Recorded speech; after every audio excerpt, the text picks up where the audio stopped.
Hey, love. Welcome to the Chilove Radio Show, Pop Radio Worldwide, iHeartRadio, and Spotify Premium.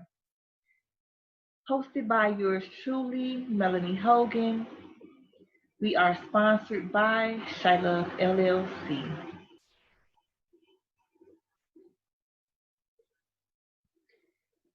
Before we begin with today's topic, we always start by taking 3 deep breaths, inhaling for 3 seconds, holding it, and releasing. 1,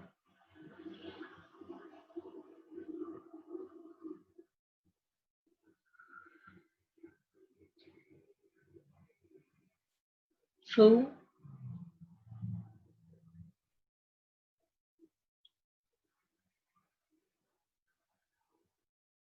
3.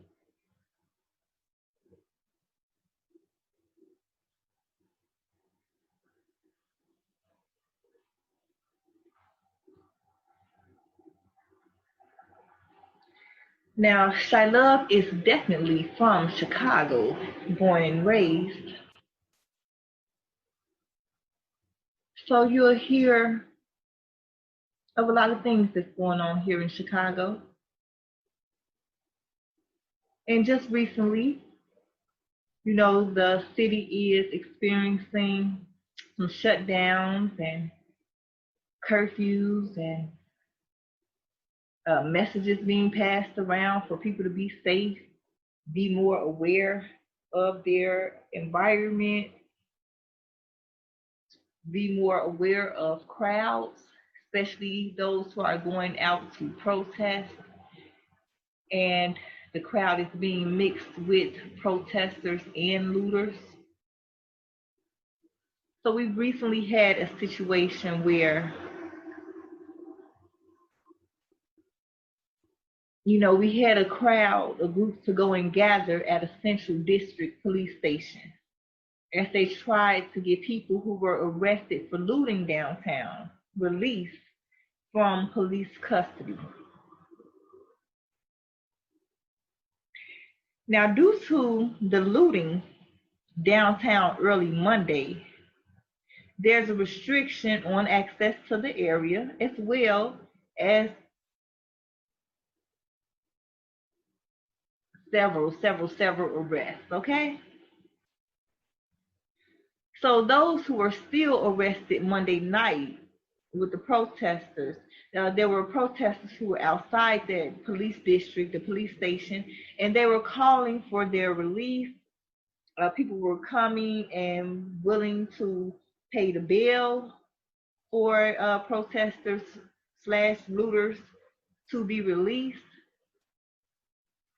Now, many of us woke up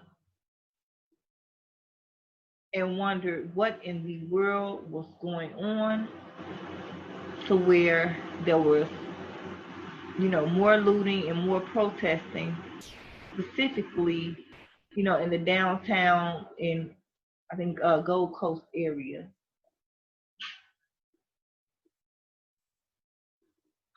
We saw camera footage of people with masks, very good, and people without masks. And they were, breaking into stores. They were stealing, aka looting. There were vans pulling up. I think somebody said they saw a U-Haul truck.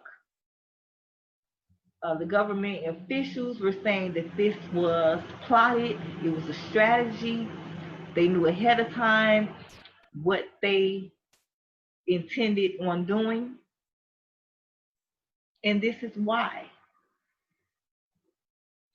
It is alleged that the police shooting of an Inglewood man reignited the incident from earlier this year with George Floyd. Now, earlier this year, everyone was traumatized to a certain degree because the George Floyd incident is just disheartening. But on the positive note, we are definitely starting to see some type of change. You know, he does have a tattoo that represents order and chaos.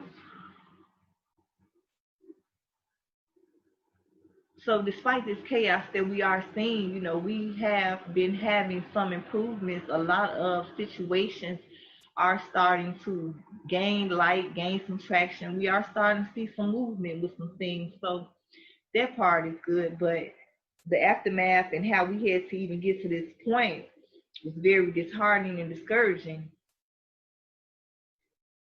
So that happened in Minneapolis, and here in Chicago, we was just out here in the streets for Laquan McDonald, myself personally. We was just out here in the streets with the revolution, you know, who's stationed over here on 71st now. We was just out here because of these unjust killings that especially African Americans are having to endure based off the color of their skin. So now after all of that, after this whole outcry, after people express their displeasure by setting things on fire, like literally coming for all the smoke behind this situation, we continue to have CPD stories with linked to CPD with, you know, some type of shooting, some type of harm coming to a resident.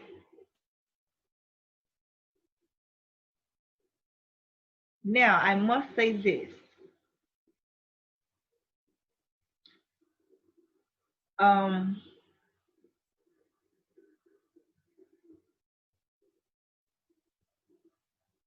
It's just really disheartening that we are having to keep having to have like some of the same conversation.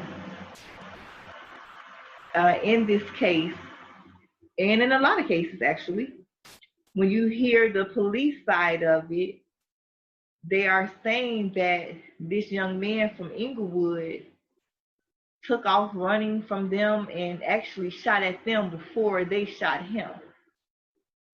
So thankfully, we have this camera footage, so it should be nothing to prove that, right?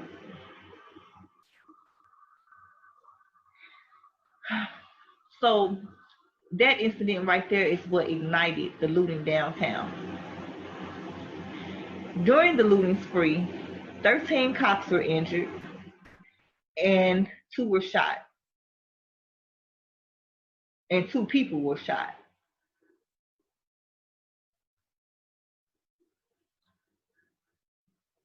So the good part is that, okay, yes, we've had some injuries. We've had some people shot, including the little Inglewood man, but nobody died.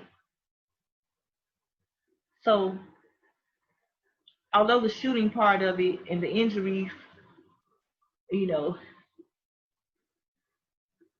OMG, nobody died this time. So it's like trying to find some type of silver lining in the rainbow, silver lining in the cloud.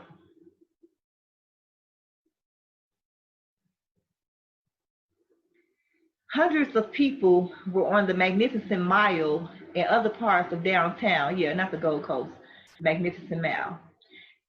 In other parts of downtown Chicago early Monday were seen recorded smashing windows, looting stores, and confronting police officers after officers shot a suspect in Inglewood hours earlier. Patsy Mullins, owner of the accessorized store downtown, was completely empty. She said that they emptied out her store, like took it all from her. She said, let's dig to the root of the problem. Let's not look at the surface. We need to get to the bottom of this. Otherwise, this problem will never be solved and will continue again and again. You're a very wise woman, Patsy Mullins, and hopefully you get what you need to restore your store or reopen somewhere else. Hopefully you get the resources that you need to continue to move forward, because you didn't personally have anything to do with the shooting of the Inglewood gentleman, nor did you have on the police uniform to represent those who did shoot this man. Hugs to your little self. But she makes a valid point. City officials say that seeds were planted on social media Sunday afternoon after the officers shot and wounded a 20-year-old man who allegedly had fled and fired shots at them. TT Lightfoot said that they spread false rumors, saying that the boy was 15, and that's what riled the people up. Mayor TT Lightfoot. Yes, the 15-year-old, because we're tired of seeing these babies get killed back to back here in Chicago. But the point of it is that it was another black man. It don't matter if he was 5, 15, 45, 85.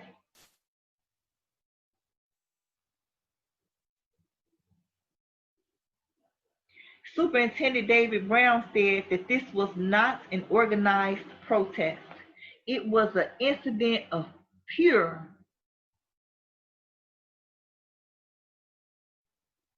criminal behavior from the evil bastards.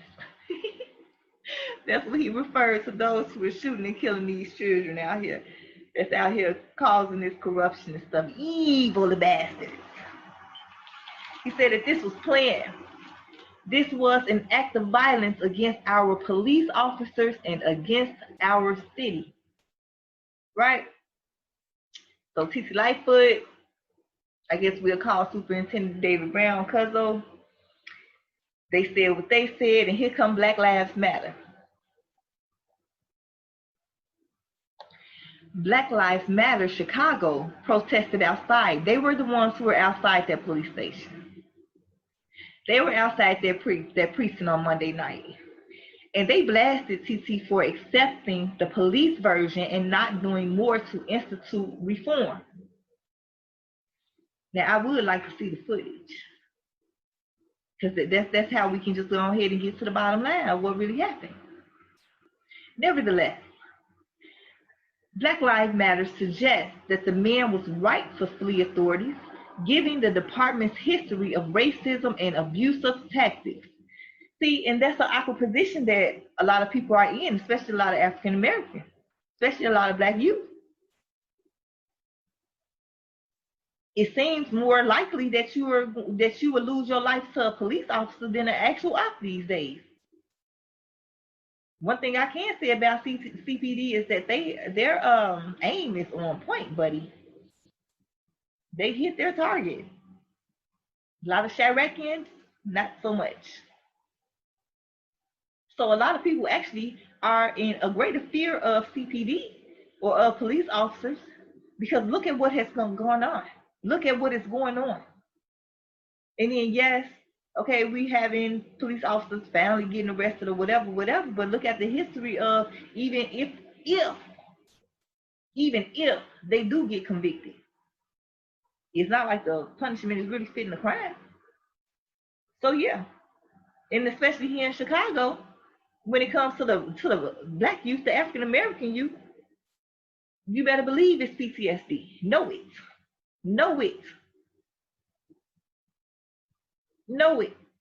So yes, maybe his little man tweaked out. He felt like he wasn't ready to die. He felt like in order for him to live, he needed to flee. Now, was it the case? Well, because they said he fled, then shot. So, okay, was he running? Y'all was chasing his little self. Then he like, fuck him, just turned around and started busting. I don't know. Let's put this footage out here.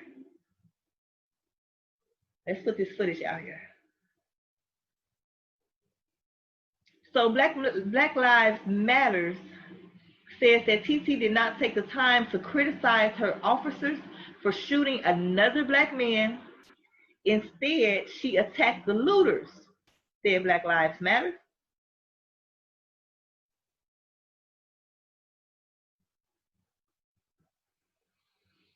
Mm. Y'all heard the saying, like, two wrongs don't make a right? And sometimes it do here. Sometimes it do. Because that's the only way the op understands that where you stand on that. So sometimes you know. But what I will say is to protest, to organize and strategize, to strike back because of an injustice. Listen. You're not listening when we're speaking calmly. So if people are adamant about getting heard, you're gonna do. People are going to use extreme measures to get heard, right? The only thing is, when it comes to the looting, is that people like Miss Patsy Mullins, owner of Accessorize, she didn't have anything to do with that. So it's like people are fighting for injustice because people like, okay, I was innocent. I'm just black. I'm just walking down the street. I got attacked. I got shot. I got abused. I got, got locked up, whatever. And it's like these store owners are basically saying the same thing. Like I was in the area. My business was right here. I was at home sleep. I didn't know that the man got shot. I didn't shoot him. I didn't have nothing to do with that. But now you have changed my life because you mad at somebody else. You have changed these people's lives in their own personal money and legacies and kingdoms that they building up because you mad at somebody else. So I definitely get it, and I definitely support the movement. Sure do. But sometimes we just gotta re-strategize. But I'm going to continue to go forth and give you Black Lives Matters perspective. So okay, they said she attacked the looters more than she did the officers. The first time it was kind of the opposite, actually. TT was like, I get it. And she was, berating and going after the officers as well. She was fussing at their little selves. So it's like now she fussing at the looters, so I guess, she covering all grounds. She pointing out everybody's mistakes, or, what she perceives to be everybody's mistakes.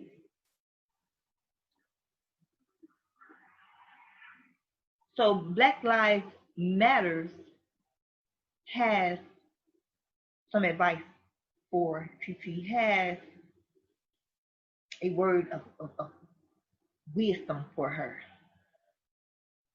Black Lives Matter says that TT Mayor Lightfoot would be wise to understand that the people will keep rising up until CPD is abolished and our black communities are fully invested in. So yeah, y'all right. It was definitely organized, because that is yeah. Enough is enough. Enough is enough. Just rallying together in a group and pumping our fists and walking through the streets is not getting the results that we seek. You say, yeah, go on, holler and wear your little stuff out. You did something. Your voice matters. It was heard, but we ain't changed nothing. That's what your actions is saying. So when your actions put out messages like that, then you have rebuttals and responses that say that it would be wise to understand that the people will keep rising up until CPD is abolished. And they didn't even say reform. They It didn't even say reform, abolished. And our Black communities are fully invested in. It has gotten to that point.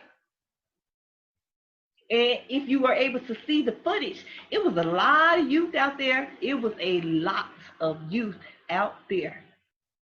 A lot. And I don't know about the youth in the other states, but baby, our youth here in Chicago is with it. Whether it's for a good reason or a bad reason, they got the energy for it.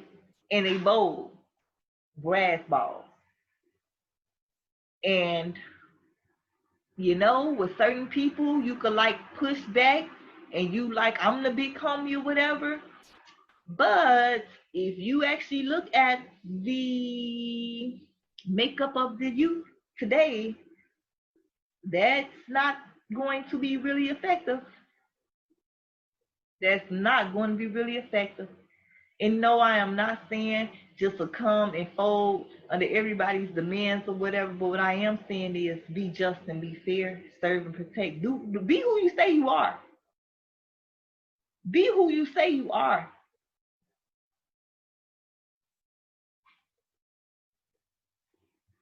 The way that we treat each other. The way that we treat each other. So more than 100 people were arrested, okay? 13 officers were injured. You see that? When you have too many, real stories where officers was getting it back, people do not. Enough is enough. One thing about it is blue people still bleed red, baby. You could get it too. And that's obviously where this is going. Now, are we going to keep behaving in such a way to keep making the matter worse, or are we going to actually start to bring some type of solution and start to make some like real life active changes here? Because it's going to be a change one way or another. I was watching this little video on YouTube, and it was this little prisoner. He had been in jail for a long time, and he said, we're going to do this. We're going to do this the easy way or the hard way. But it's going to happen.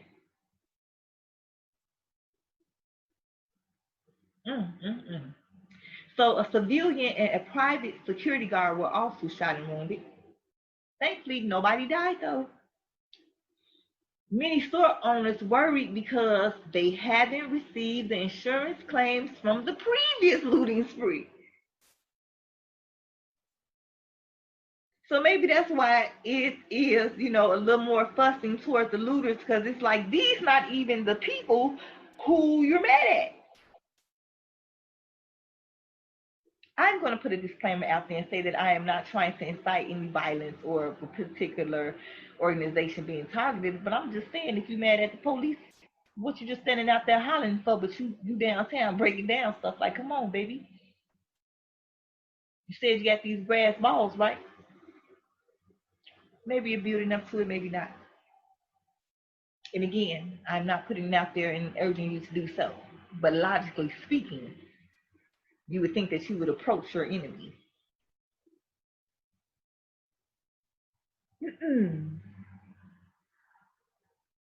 So yeah, they haven't even received their money from the last looting spree. And then here they go again. They done found a way to restock their little stores and stuff. And again, taking a loss for something that they had nothing to do with. Maybe, yes, they are receiving the benefits of white privilege or of wealthy privilege, but they were not the ones who pulled the trigger. So it took cops 4 hours to get that situation under control.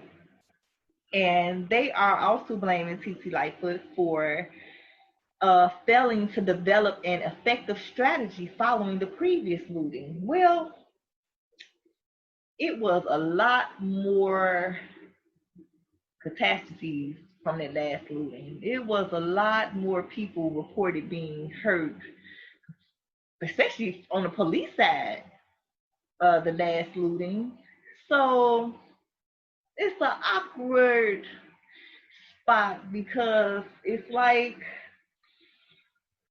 they have to do their job, but then it's like you're trying to, decrease the numbers of reports that's coming back and saying that CPD is steady laying these bodies down. So now, probably the word is to try to be calmer out here, let them holler and get the little stuff up off their little chest or whatever. Try not to control with immediate or heinous force. They may be up under that little rule now.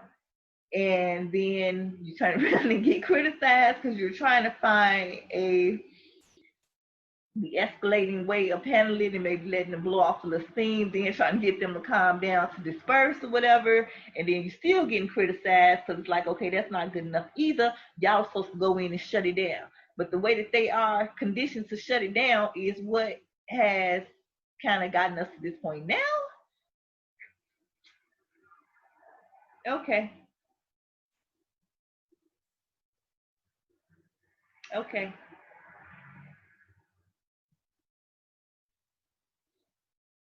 It's layers to this.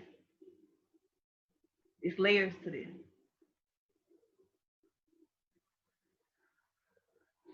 So, in regards to the downtown area being the targeted spot,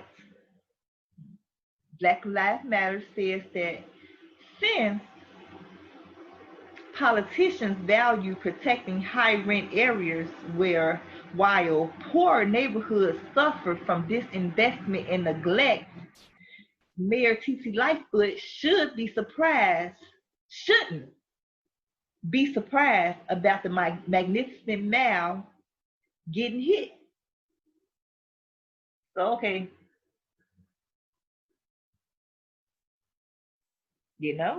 gangsters, thugs, savages, gangs, organizations, people hit the same. I can't hit you personally, so I'm gonna hit something you love. I'm gonna hit something you value. I'm gonna hit something that's gonna get your attention. You see me now? Do you see me now? So,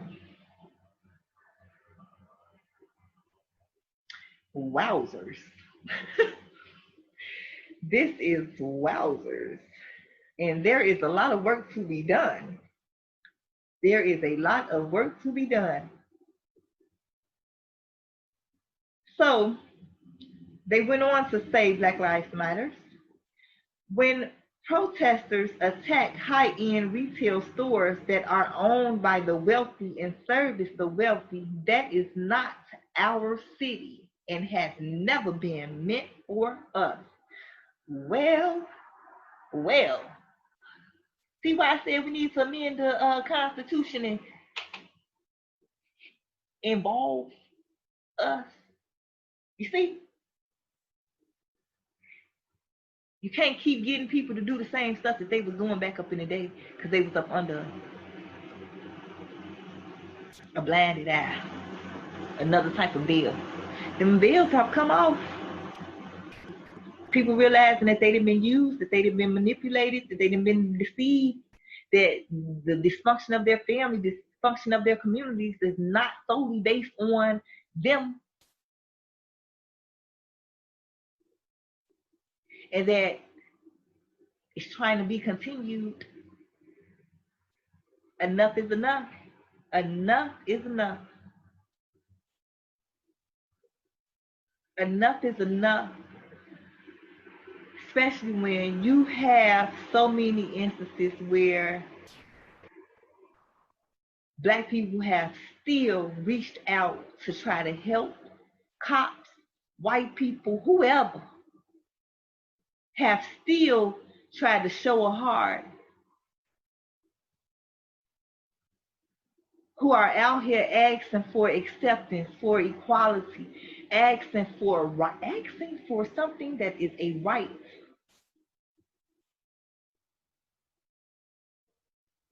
And still getting spit in the face, head knocked off,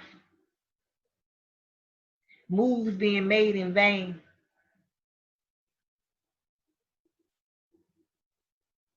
and then punished because they responding in a way showing that they don't like it, that they're not with it. Being punished.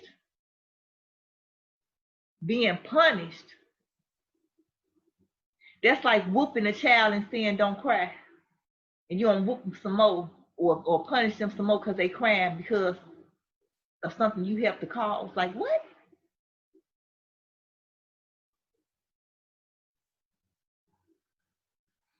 And when you don't have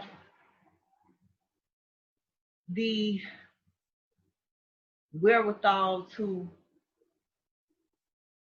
or the patience, or you just too blinded by rage to even just, come up with something, or maybe you're not strong enough yet to appear at your enemy's doorstep personally.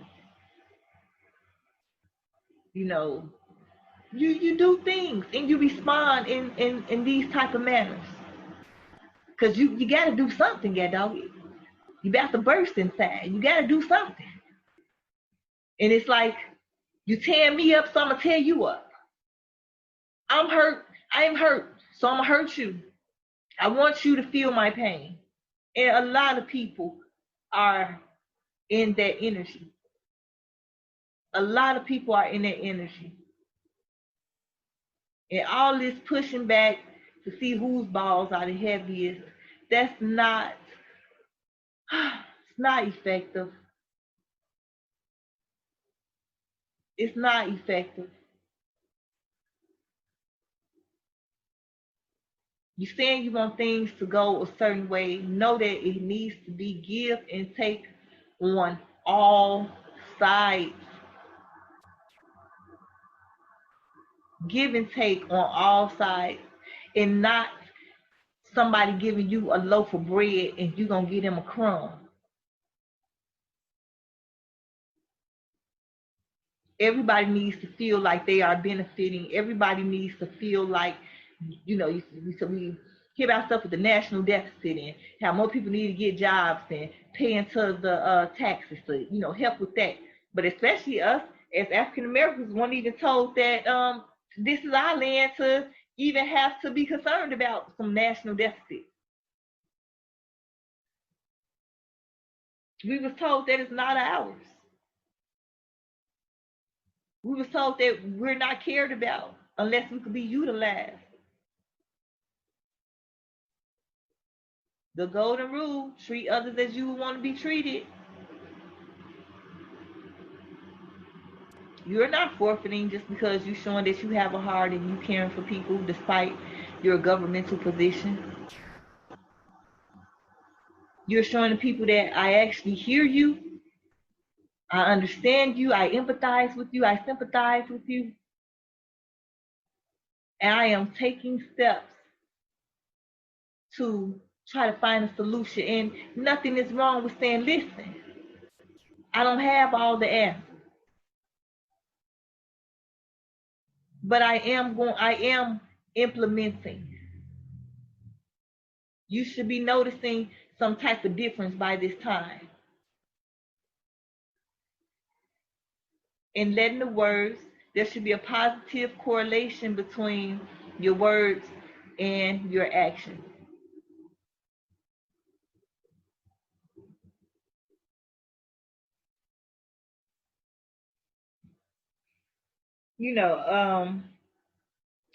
That movie 300,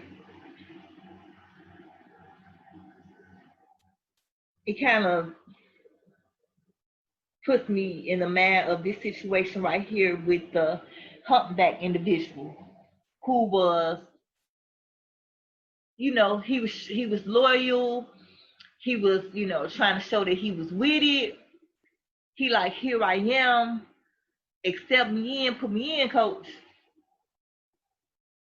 And they had him around, but they never let him in and let him be a part of it. They never accepted him. And I can't remember the name of 300 Part 2, the sequel of it.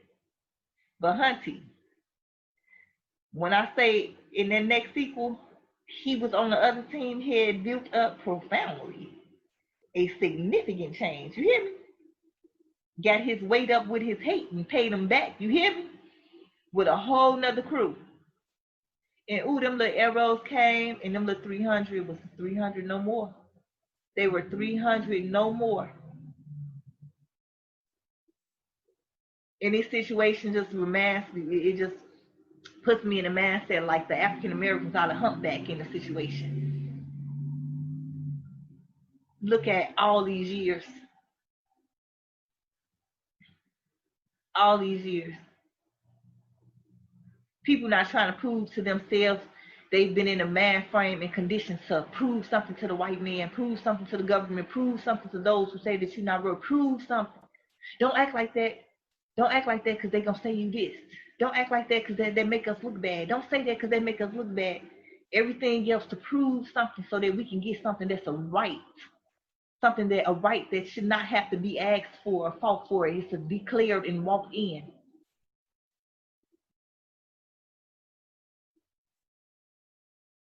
People are tired. And it's even more tiring to look into the faces of those of the same color, the same gender.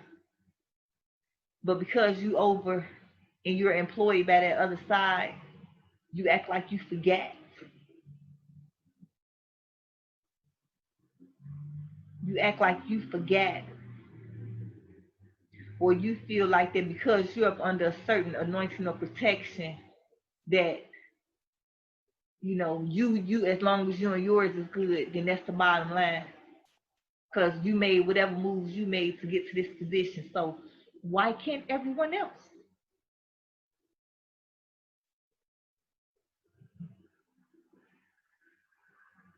Our mentalities,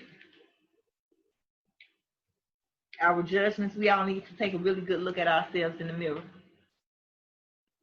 We all need to take a really good look at ourselves in the mirror, start to make some changes with that person in the mirror, and then spread it out. And we can do this. We can do this.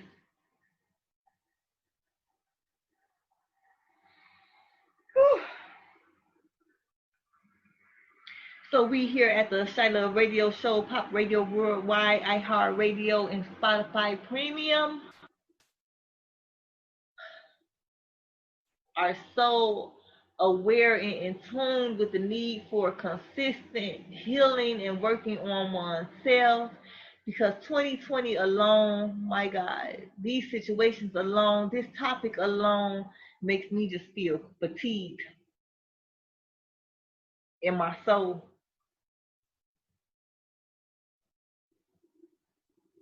So let's talk about chronic fatigue with our mental health and wellness portion. Physicians and therapists are speaking on the common complaint of chronic fatigue. So many people, we are exhausted as a people, regardless of the color, of the status, of the financial status. We are exhausted. People are having difficulty getting out of bed, or they feel that their sleep does not restore their sense of energy.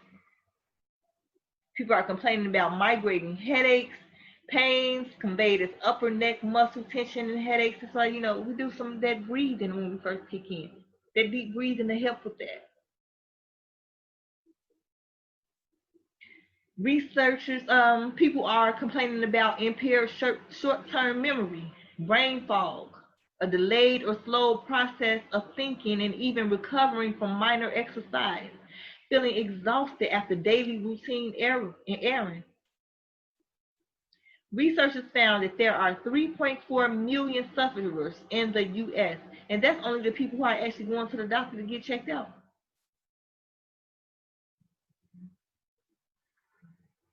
ME/CFS is recognized as a real disease, but they're having trouble finding a home for this. Like, with Alzheimer's. There's a whole institute and stuff for that.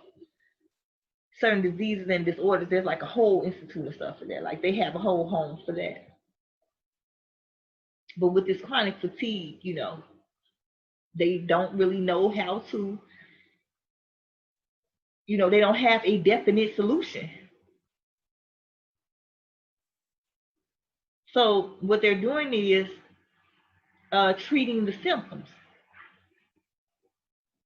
And, medicine like for fibromyalgia or antidepressants, they have given that to people who have complained of chronic fatigue, and they say that it has shown improvement with the pain, but not with the brain fog or the chronic fatigue. So they have this medicine called LDX. It's the FDA approved medication for ADHD and binge eating disorder. People who have taken that medicine have reported a marked improvement in their cognitive testing and their fatigue, as well as chronic pain. So, medicine has a lot of science to it, a lot of research, a lot of testing. So although they're saying that they don't have anything definite yet, like how somebody tell you to take a Tylenol for a headache, it's like an immediate response, they are still working on things. There is no cure or approved treatment for the overall diagnosis, but as I said earlier, the symptoms can be treated. So let's talk about stress management. Pursuing an enjoyable activity or verbalizing frustration to reduce stress and improve mental health. Find you a happy place, find you a happy activity. Sometimes you are holding in so much that you really do need to clear your throat chakra and, vent a little bit and get it up off your chest. Relaxation techniques. Deep breathing. When you're breathing in, your tummy is supposed to fill up with that air. You're supposed to hold it down up in there. And when you exhale, your tummy is supposed to fall back in. That's the proper way of deep breathing. People think, I breathe all the time.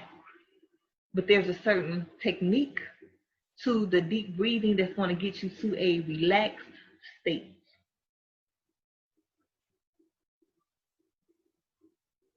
Meditation, yoga, dancing, getting to know thyself, to know and understand what relaxes you.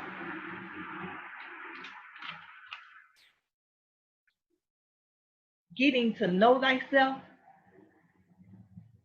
so that you can be more empowered during stressful situations, so that it doesn't take as long for you to bounce back. And the deeper that you get to know yourself, the deeper things will get. And sometimes it'll take a minute. Sometimes it won't take long at all. But knowing thyself is part of the key. So they're also telling you to be mindful, because when you're experiencing chronic fatigue and you just feel blah and your energy is off and you're not as productive as you usually are, those symptoms, they vary and they go up and down. And sometimes you have points to where, oh my God, you feel good, you feel energetic, your mind is clear, and you like, I'm gonna go after everything. I'm gonna push it. I got stuff to make up for. And they say that you have to be careful with that, because on that good day, you may overdo it. The general rule of thumb is the more you push yourself, the more you relax. It is important to have balance between activity and rest. Cognitive therapy, empowerment, talks with a counselor, or speak about options to work around your limitations, feeling more in control of your life and outlook dramatically. That's what talking to your counselor is supposed to do, helping you feel more empowered, helping you find a way when it seems like there is no way. Or you can engage in graded exercises with a physical therapist, because it is said that exercise is supposed to help with the anxiety and with the depression and everything, but with the chronic fatigue, it's actually counterproductive because you even more exhausted and even more pain. It's just too much. So you can have graded exercise where a physical therapist helps you to determine which exercise are best. And instead of you doing 50 push-ups, maybe the therapist will, have you engage in some of that behavior, engage like when you are starting to, fall off, when it seems like it is actually, the more you're doing this exercise, it's actually starting to hurt you than to help you. So, okay, if 25 is being too much for you, let's see if we can cut it down to 15. Let's see where you at with that, how you feel. That's still too much? Okay, let's take it down to 10. Even if you got to take it down to just 1. It's all progress. And no matter what is going on, I want you to work on creating a place within yourself to where you can stop in for a moment and have some type of peace. Creating activities for yourself or engaging in activities for yourself that just make you laugh, forget what's going on for a minute. Because you're going to need that. This is just August. 2020 is not over. I don't even want to ask what is next in 2021, but I'm going to keep a positive, optimistic mindset and just say that whatever it is, we can get through it. We love y'all here at the Chilove Radio Show, Pop Radio Worldwide, iHeartRadio, and Spotify Premium. Until next time, hugs.